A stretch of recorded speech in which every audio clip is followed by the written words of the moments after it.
Okay, honey, see ya. On paper, electric cars make so much sense, especially if you only have a short drive between, say, home and work or home and university. BMW has just updated the i3 to give it considerably more range. But I wonder, has it got enough range to replace the petrol guzzler that usually lives in my driveway? I think there's only one way to find out.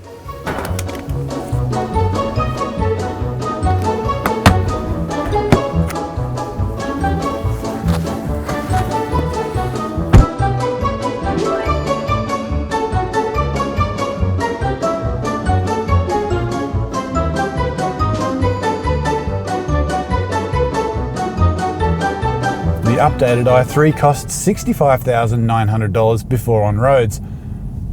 The battery is now 94 amp hours in size, which BMW says can give it a range of 200 kilometers in the real world.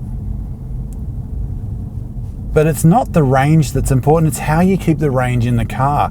Don't forget, the i3 is an electric car, it's not a hybrid. The only thing driving it forward is the battery power going to the electric motor.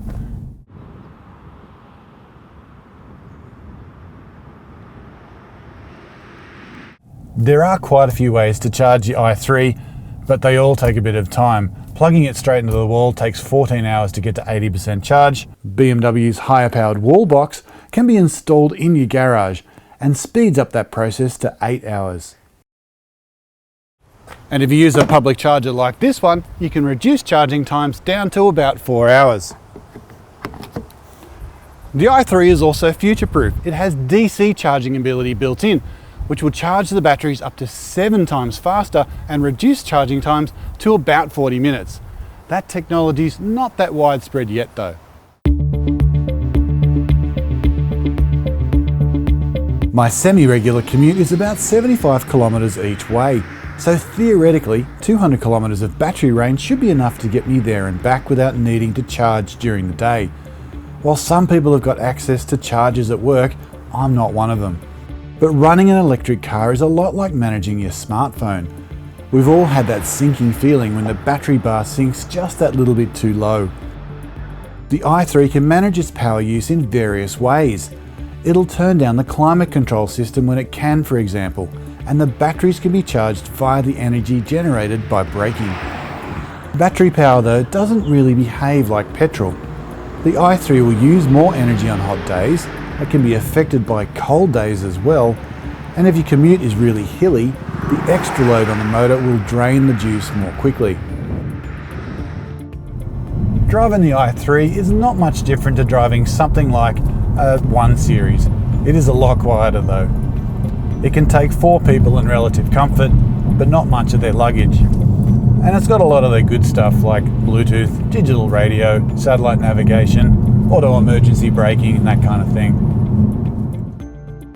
BMW makes a lot of the fact that it uses recycled and alternative materials to build the i3, and that's one of the areas where it may have let itself down just a little bit. The ambience of the cabin is lovely, the eucalyptus wood on the dash is great, but the cover on the top of the dash is a recycled fibre material that looks like it's come off the bottom of a parcel shelf. It just doesn't add to the ambience of the car. Luckily, you can option that out to give your i3 a little bit more of a prestige look. My commute is pretty average. There's a few hills, about 50 k's of highway, and about 20 kilometres of big city traffic. Over 3 test runs, I've used an average of 40% charge in each direction.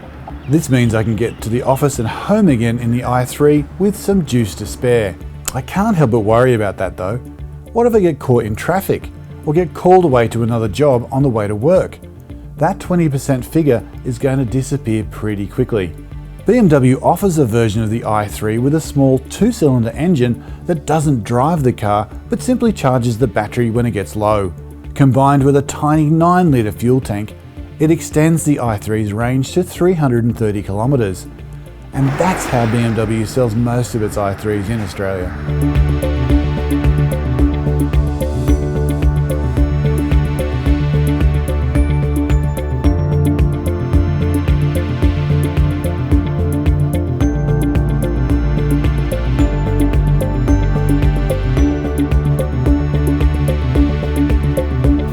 Look, the jury is still out about the future of electric cars in Australia.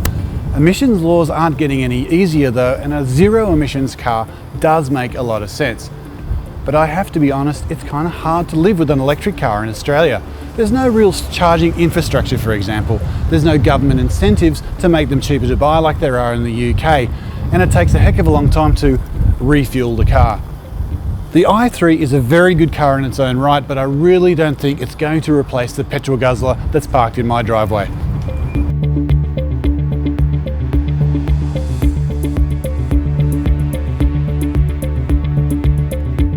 You want to read the full review? Click right here. And don't forget to click subscribe if you want to stay on top of all of our latest videos.